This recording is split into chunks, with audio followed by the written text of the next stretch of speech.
आज मैं आपके साथ भरवा करेलों की एक ट्रेडिशनल रेसिपी शेयर करूंगी। जैसे कि पहले हमारे दादी नानी घर में बनाते थे और ये सब्जी खाने में इतनी स्वादिष्ट बनती है कि इसके साथ आप एक दो रोटी एक्स्ट्रा ही खा लेंगे और जो लोग करेले नहीं खाते हैं वो भी खाना शुरू कर देंगे। तो मेरी रेसिपी को आप एंड तक देखिए और कुछ भी मिस मत कीजिए। पहले हमें करेले लेने हैं। अगर आपको छोटे साइज के करेले मिल जाते हैं तो और भी अच्छी बात है। तो सबसे पहले इन करेलों को अच्छे से 3 से 4 बार पानी से वॉश कर लेंगे और इस तरह से इन्हें पील कर लेंगे। इस सब्जी की खासियत ये होती है कि इसका कुछ भी हम फेंकते नहीं हैं, चाहे इसके छिलके हो या अंदर का पल्प हो। और आज इस सब्जी में हम सब कुछ इस्तेमाल करेंगे, तो इसके छिलके रिमूव करके एक साइड में रख दीजिए। और अब इन करेलों को बीच से काटकर इनके बीज और अंदर का जो पल्प होता है वो भी आप किसी चाकू की हेल्प से इस तरह से निकाल कर सारे करेलों को क्लीन कर लीजिए। तो एक बार ये सारे करेले क्लीन हो जाएंगे, इसके बाद आप नमक लीजिए और इस तरह से खोल खोल के इन करेलों के अंदर हमें नमक लगाना है। सारे करेलों में आप नमक लगाइए। नमक लगाने का फायदा ये होता है, ये नमक लगाने के बाद जो पानी छोड़ देता है उसके बाद इनका कड़वापन निकल जाता है और करेले बिल्कुल कड़वे नहीं बनते हैं। तो ये करेले हमारे रेडी हो गए। नमक लगाकर इसको 2 से 3 घंटे के लिए आप किसी प्लेट से ढककर रख दीजिए। अगर आप धूप में रखना चाहते हैं तो भी आप रख दीजिए। उसके बाद इन करेलों को आपको अच्छे से वॉश करना है। 3 से 4 बार पानी में से निकाल के इन्हें निचोड़ लीजिए और एक साइड में रख दीजिए।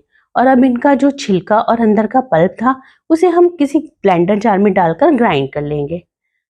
तो ये हमारा अंदर की फिलिंग भी रेडी है। बस हमें अब इसका मसाला रेडी करना है। तो कढ़ाई में 2 बड़े चम्मच सरसों का तेल लिया है और अब 1 चम्मच इसमें जीरा डालकर चटका लेंगे। 2 बड़े प्याज कट किए हुए डालकर इसे हल्का भून लेंगे।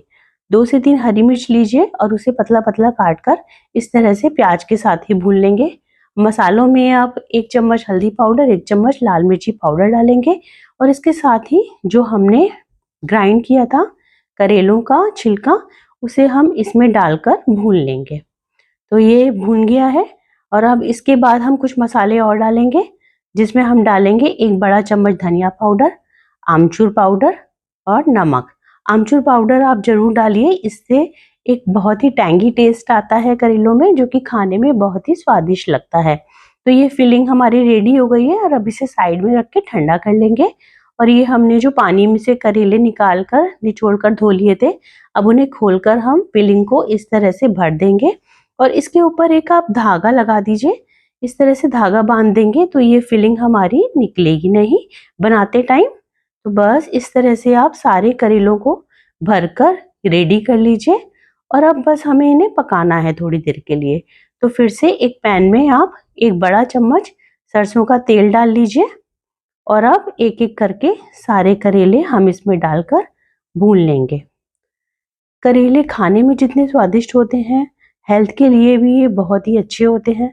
जो लोग डायबिटिक हैं उनको तो ये करेले ज़रूर से खाने चाहिए।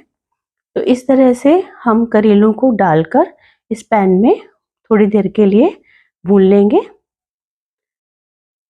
इन्हें पकने में ज़्यादा टाइम नहीं लगता, तो धीरे धीरे आप इन्हें हिलाते भी रहिए।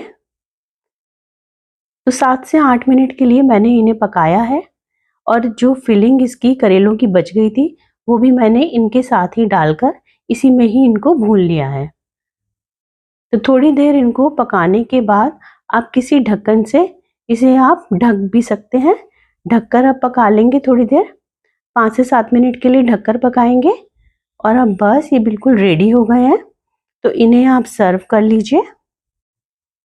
पैन से आप बाहर निकाल लीजिए और आप रोटी पराठों के साथ इसे एंजॉय कीजिए। तो आपको अगर मेरी रेसिपी अच्छी लगी हो तो लाइक कीजिए और मुझे बताइए कि आपको मेरी रेसिपी कैसी लगी, कमेंट कीजिए और मेरे चैनल को सब्सक्राइब कीजिए।